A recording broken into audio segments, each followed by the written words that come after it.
Good morning or early afternoon, depending on where you're joining us from. Thank you so much for joining us today. We are really excited to have our partners over at BillFlash present 7 ways to ask your patients for payment. So thank you so much, everyone, for joining us. Tony Peterson from BillFlash is going to do the presentation today. So feel free to ask questions as we're going along.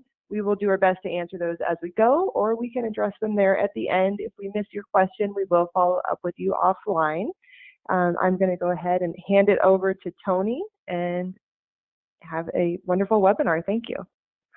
Thank you, Shana, and I would echo the remarks that Shana had. We appreciate you spending a little bit of your time here with us today. We believe that the topics that we're going to talk about today will be very beneficial to you and your practices if it's not something that you've already implemented.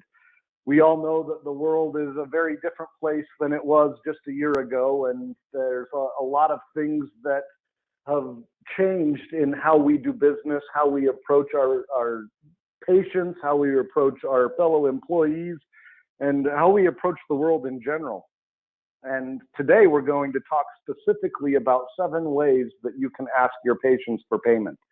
It's really important that we recognize why we need to ask these patients for payment.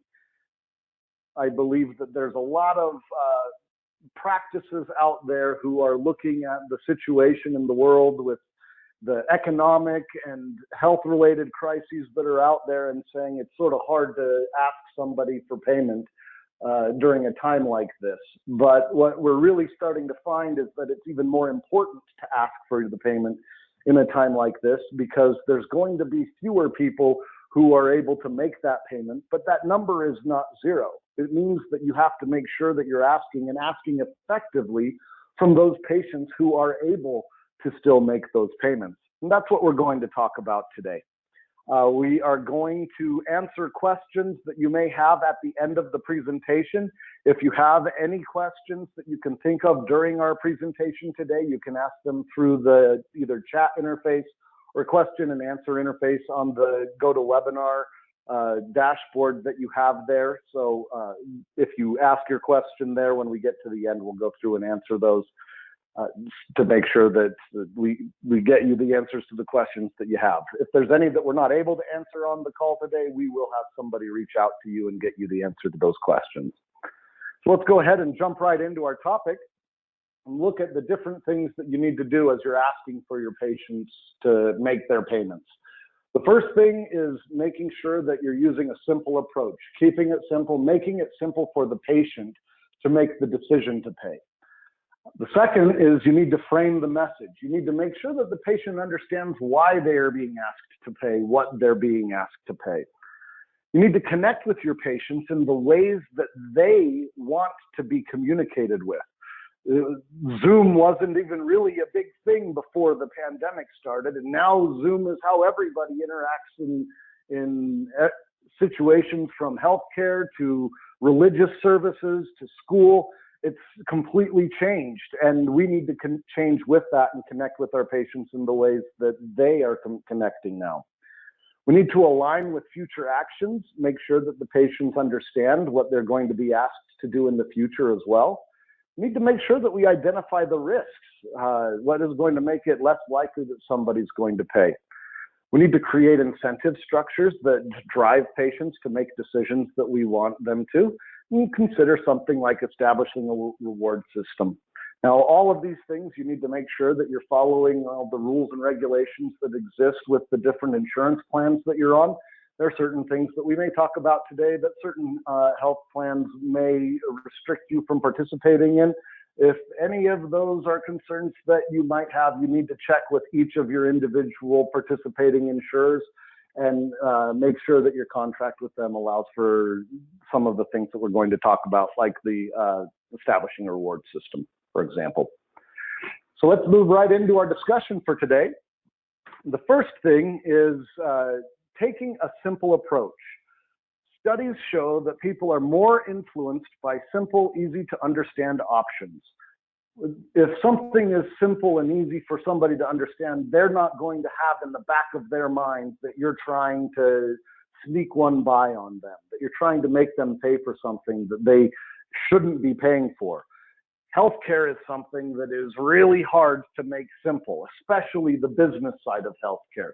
The way that we bill for our services is completely different than most industries and most different financial decisions that a patient is going to make throughout their life.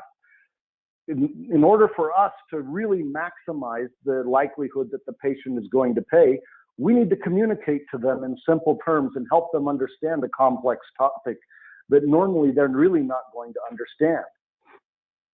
So what do you need to do? You need to remove any obstacles that are there to communicating a simple message.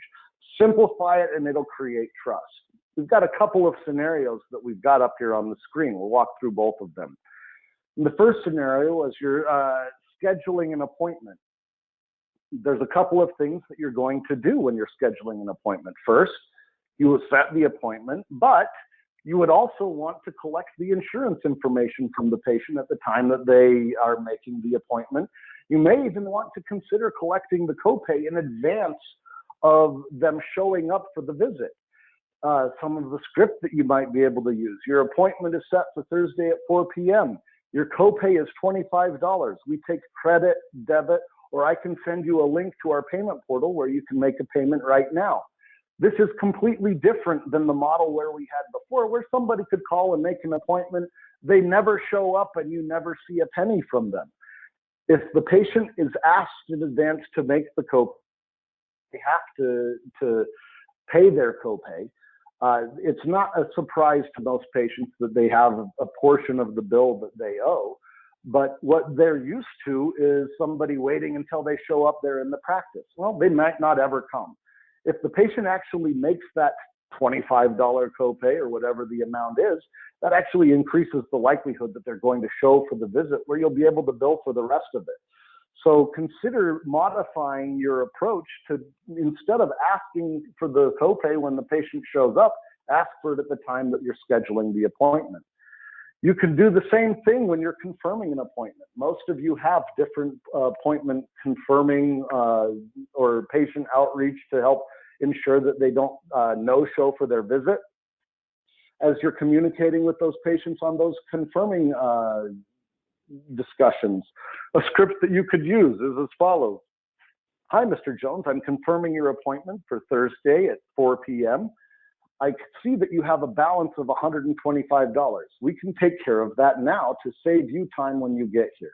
How would you like to pay your balance? Notice we're not asking him, will you pay your balance? You're asking him, how would you like to pay the balance? The other thing that both of these scenarios really underscore for you is how important it is to ask the patient for the payment before you render the services. If Mr. Jones owes $125 and you wait until after you've given him the visit that he is trying to schedule or confirm, how likely is he to pay that? Well, some of them may be pretty likely, but those who are more likely to ignore it, if they have already gotten what they need from you, which is the visit, that increases the likelihood that they're going to ignore it. So in both of these scenarios, part of the simple approach is asking for the money before you give the patient what they want, which is the care and the visit that they're trying to schedule. All right, let's move on to framing the message. This is really important. You want to frame your question so that the response will be yes. If we go back up to the simple approach that we have, some of that is as simple as, how would you like to pay your balance? Rather than, are you willing to pay your balance? Asking them a question that assumes that they're going to be paying it increases the likelihood that they actually will. If you give them the option of waiting, most patients are going to wait, whether or not they really need to wait. They may just want to hold on to their money for a little bit longer. You need to make sure that you frame the message and helps them understand that they need to make that payment now. And you need to increase the likelihood that they're going to say yes. What you're really going for as your goal is the question needs to be framed to elicit what it would be known as a no-brainer response. As the patient is checking in, You could ask them on the sign-in sheet or on your intake forms to put a credit card on file. You could ask them to scan and go, which means you're going to scan a QR code, for example, that takes them to your online payment portal and allow them to pay there.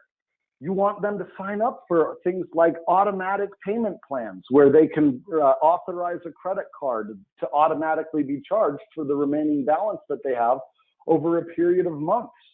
You want to sign them up for features like automatic payments, which will allow you to set a limit that says if a patient has a balance that is under $100, for example, or whatever limit you would like to set with that patient, that rather than sending them a statement, you're automatically going to charge their card exactly like they pay their electric bill or their rent or their car payment. People are used to using automated payment systems. You have the ability to utilize such systems in your workflows within your practice, and setting those things up is going to help you frame the message. So if you ask them, how would you like to pay? Would it be stored payment, setting up a payment plan, or an automatic payment method to help you pay your bills? Those are far easier than, can we send you a statement? If you ask the patient if they'd like to wait and pay later, 9 out of 10 times they're going to say yes. Take a look at scenario number 2, automated payments based on recurring appointments. Communication scripts. If you are patient, you're scheduled for a visit on May 5th. Several of our patients choose a specific day for their payments to be made and have set amounts determined on their account. What you're saying to them is, set up a day, the first of every month. If you owe $100, we're going to charge you $100 on the first of every month for 5 months. You can set these things up utilizing BillFlash, where it's automatically authorizing the card. You don't even have to remember to go back and charge it. It's just going to load right into your bank account. These features are really going to make it easier for you to collect, because the patient is going to have no real other option other than saying, I don't want to pay my bill. If you're asking them that before they've received their care, they're not going to say they don't want to pay their bill, because they still need to get their visit from you. So again, the timing as well as the framing are going to make a huge difference as to whether or not the patient actually elects to pay their portion of their visit or any outstanding balance that they may have. One example of the scan and go that we will be sharing with you and that you can download after this presentation, we've created a QR code that will take your patients. If you print this out and put it on your front desk or on your window, frame it in your waiting room somewhere, if patients will scan that in, it will take them right to My Provider Link, where they can create their online payment portal and sign up for automated payments or plan pays and manage all of their patient billing needs or their payment needs for your practice. So we can help you with creating methodologies like this, where your patients will have a much easier way of making their payments than they would otherwise. Let's see, connecting with your patients is number 3. When you connect with your patients, you become the voice of the reviewer. What that means is the patient feels like you're on their side. You're helping them solve a problem, whether that be an illness or an injury that they have that they've come to meet you and see you to have treated, or if they're struggling with how they're going to pay for their care. When you talk to them about what their options are, they're going to feel more at ease that they don't have to pay the entire bill necessarily immediately, that there's other ways that they could pay that bill off, and they'll be more likely to pay you that. If a patient receives a bill for $1,000 and in their mind, there's no way they're ever going to be able to pay a bill of $1,000, they're more likely to pay you 0 if their options are 1,000 or nothing. If you talk to them, if you help them, connect with them, understand really why they're not able to pay and what they're needing, that'll help you present those options to you. People like to connect with others and feel like their decisions make sense. Referencing what other people have done encourages them to do the same. For example, 91% of millennials trust online reviews as much as they trust friends or family, according to Bright Local. Online product reviews about a product can increase its conversion rate by more than 270%.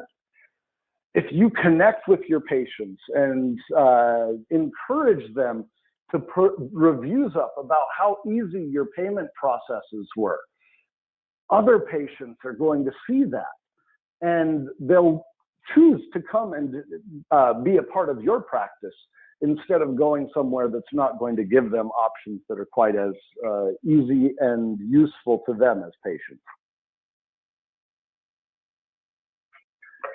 All right.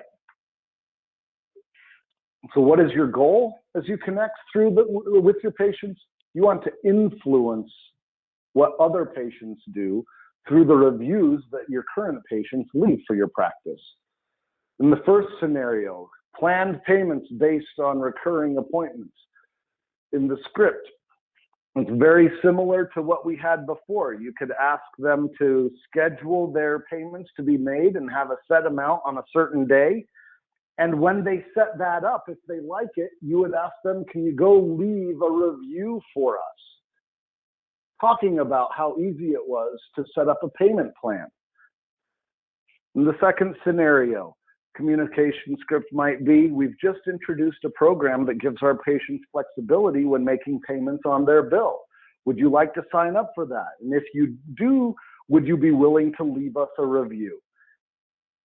Asking your patients to not only pay, but to leave a review when they have a good experience is going to increase the likelihood that other patients make those same decisions.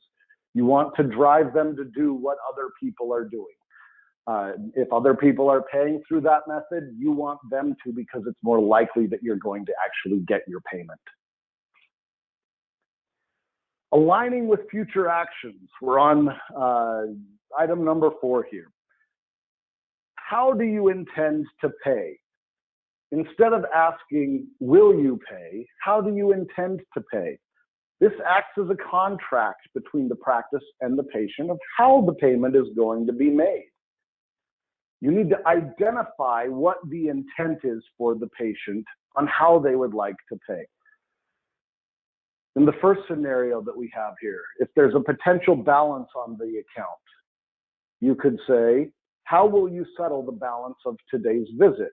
Would you like to set up, or can we set up an auto payment for you right now? So that when the insurance pays, the remaining amount is automatically charged to your card.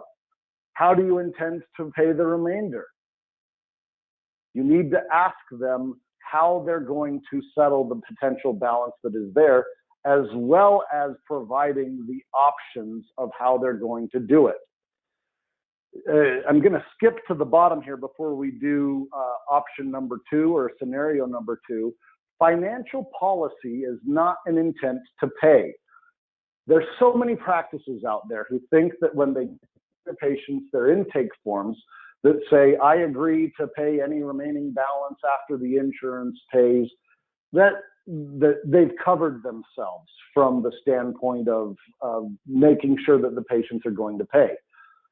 Really, what they've covered themselves for is if they need to take the patient to court or do some kind of litigation in order to make sure that the patient is going to pay. The fact that the patient signs the financial policy form is not going to say that that patient is going to pay you. You need to make sure that they understand the options that they have prior to the visit. As part of your financial disclosure, you should be asking them to sign up for a plan pay, sign up for an auto pay, sign up to put their credit card on file at least. Any of those options are going to increase the likelihood that they're going to pay. Make sure that you collect any outstanding balances at that point as well.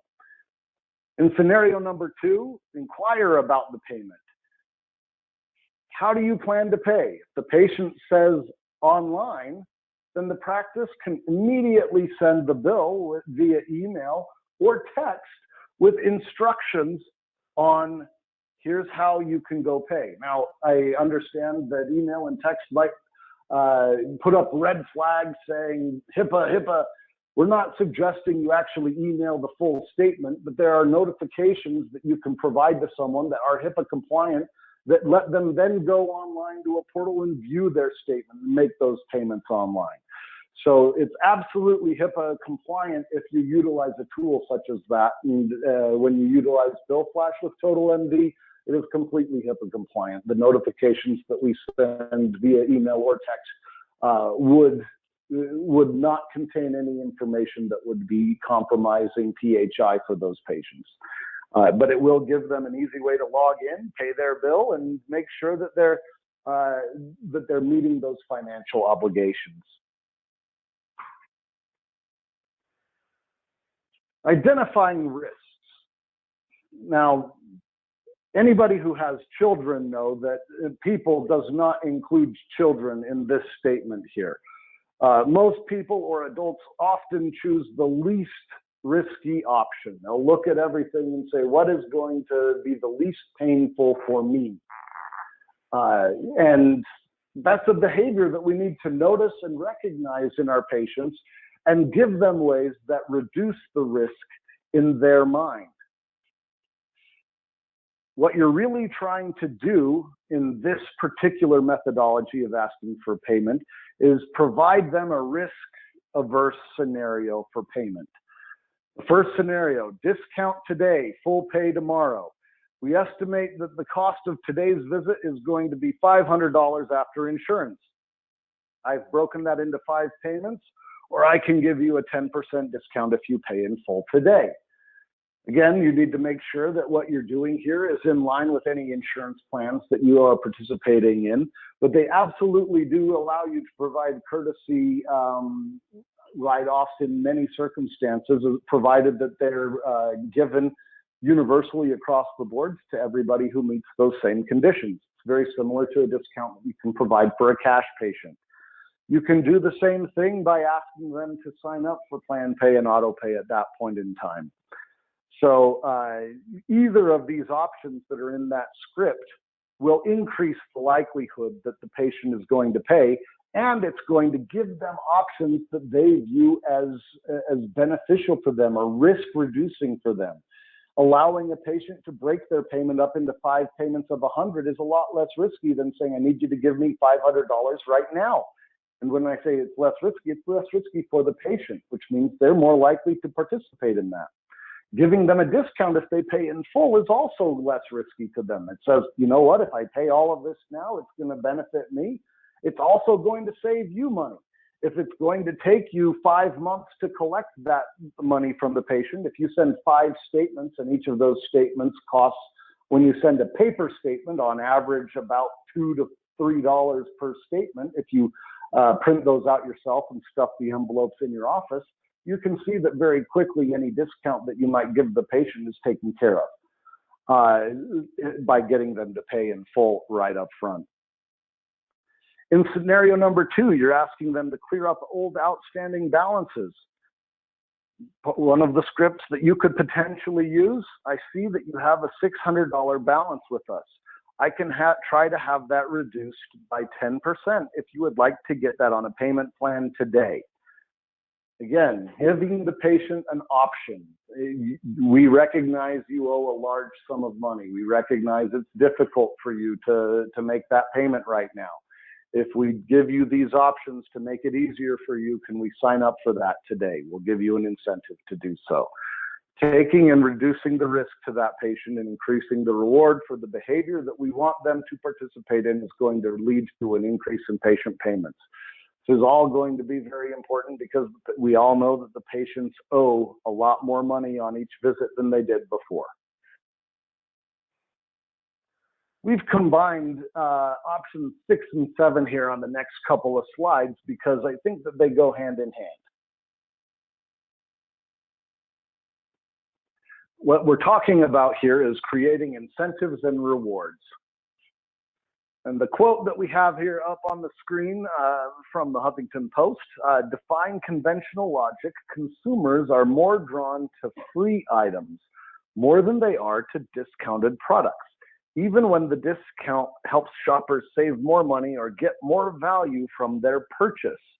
If they feel like they're getting something for free, they're drawn to that. They feel like they won in that equation. So if there's something that you can do within your practice that will increase the incentive for the patient to do the behavior which you want, which is pay their bill early and on time, that's going to increase the likelihood that they actually make that payment. And in some cases, it's even more lucrative to them than offering them a 5 or 10% discount. They feel like they're getting more for their visit rather than just winning a negotiation. So one of the ways that you could do that is looking at things like a gift with payment. Again, I will reiterate over and over again, it's important that you check with your individual insurance plans to see what is legal in the plans that you are participating in, and with your local laws, because there are a lot of healthcare regulations that can come into play here. But in many practices, it is perfectly acceptable to do things like this. My children's orthodontist has a rewards program that when we make our payments on time, we get extra points that we can then go buy something from this little online store. It's very similar to an airline or hotel reward system. And there are a number of such companies out there that will help you set that up in a compliant manner. So I would encourage you to go out and look into those. In 2012, The Economist found many buyers, what the quote says, they preferred getting something extra free as opposed to getting something cheaper. Sadly, the explanation for the behavior is less than flattering. And the real reason is that most people are useless at fractions. They don't understand what 10% less is going to mean, especially if they don't know how much their visit is going to cost before they come in and see you.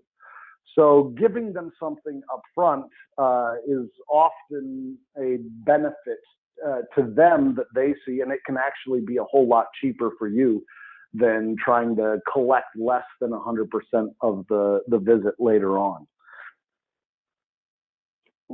Establishing a reward system. This is what I talked about a little bit with my children's orthodontist.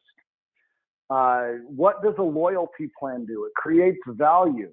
The scenario we have here, medical savings books, 12 coupons for 10% off, 12 coupons for a free gift. Include content about staying healthy. Maybe some of the things that you're providing them are supplements, things that might be sold within your practice. You can get creative, or you can look at a company like Red Spot Interactive that I have up here. This is not one that I am recommending because I've used them, but it's one that I have seen other practices use, and it's one of many examples that you could find out there of companies that can help you set up this type of a program that will incentivize your patients in a compliant manner to do the things that you would like them to do, which in what we're talking about here today is making a payment. So reach out, look into different options that you have there to create such a program. Patients love this stuff. When they are participating in plans like this, it endears your practice to them. It makes them feel like they're part of something, and it also increases the likelihood that they're going to pay because they do feel like a part of the family when they participate in a program like this. The airline and the hotel industries figured this out years ago, and they created an entire system centered around it. We can do the similar things within the healthcare industry utilizing systems like this. If you take a look at what we've talked about today, there's a lot of different ways that you can ask patients to pay, and we can provide patients to pay in the way that they would prefer to pay. That includes things like online pre-visit payments, in-office payments, text and email bill notices, online post-visit payments, and stored payment plans. BillFlash integrated with TotalMD offers you the ability to utilize all of these systems in one place that is completely integrated with your practice management system. That means that the statements will come out, and we work very closely to make sure that the data flows back and forth between TotalMD and BillFlash. Giving you access to these features and programs will allow you to implement many of the things that we've talked about here today on our call. Utilizing these things, whether it's BillFlash or some other system, the most important thing for you to recognize is you need to do something. Waiting and asking the patients to make their payment after the insurance has been billed and paid is a relic of a time when the patients owed 5 to 10% of each visit. We are in a world now where the average patient owes 50% of the cost of each visit that they have within the healthcare industry. If the patients owe half of each visit, that is a significant amount compared to what it was before. The reason that the healthcare billing industry evolved in a way such that patients didn't pay until after the insurance had paid was because when the patient only owed 5% of the visit, most practices didn't pay much attention to that portion of the visit. If the patient didn't pay their 5%, it didn't matter to them because they were getting 95% from the insurance carriers. That is no longer the fact. That is no longer the case. Patients owe more than half of each visit when it's averaged out over the course of the year. If you don't give them these options and try to collect from them prior to the visit, you are going to miss out on a lot of revenue.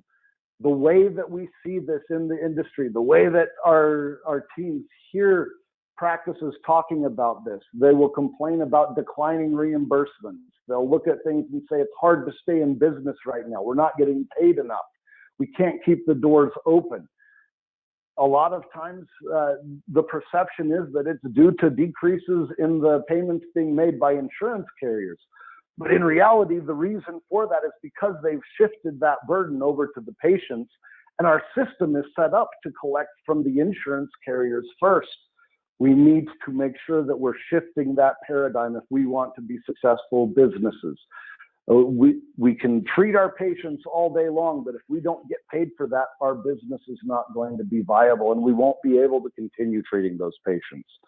It's critical that you find some way to move to systems that allow you to do these things that are up on the screen. We hope that you will use BillFlash to do so because we believe that it's a great system and it's integrated well. But if you don't use BillFlash, use somebody. Change your processes. Just change how you ask for it. You will be more successful as a practice if you do so. If you have any questions about anything that you've seen today, you can reach out to your TotalMD team, or the BillFlash team is standing by ready to help you with any questions that you have. On today's webinar, we've got up here on the screen a special that we're running for those who attended today. If you sign up for BillFlash as a brand new customer, if you're already using BillFlash, I'm sorry you don't qualify, but a new customer that signs up, we will allow you to send statements and e-bills free for 30 days where all you pay is the price of a stamp. So 55 cents for a stamp is what you pay for all of the statements that you would send out. We can also walk you through and show you how to set up automated payment plans and automatic payments using BillFlash's payment system that integrates with TotalMD to make these things easier for you. Our phone number and our email are up here on the screen. You can follow Next Trust BillFlash on Facebook and Instagram, or not Instagram, I'm sorry, that's LinkedIn. The IN threw me off there for a minute. Facebook and LinkedIn. If there are any questions now, let's go and see what is there in the GoToWebinar. All right. If there are any other questions, it doesn't look like we have any that have come through so far, but I would encourage you to take a couple minutes here. If you have a question, you can ask it on the GoToWebinar, or we can wait and see if there are any there.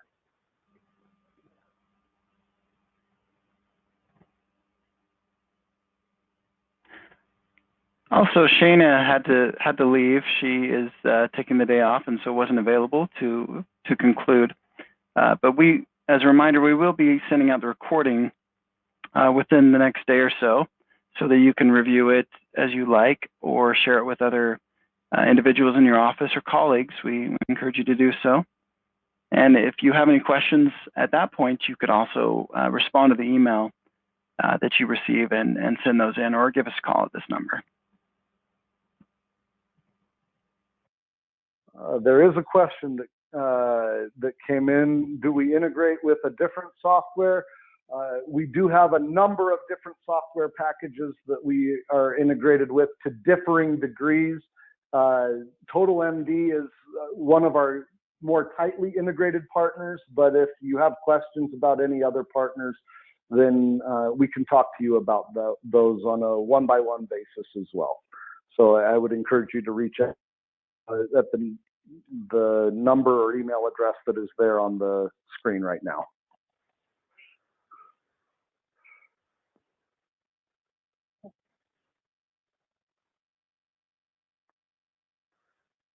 All right.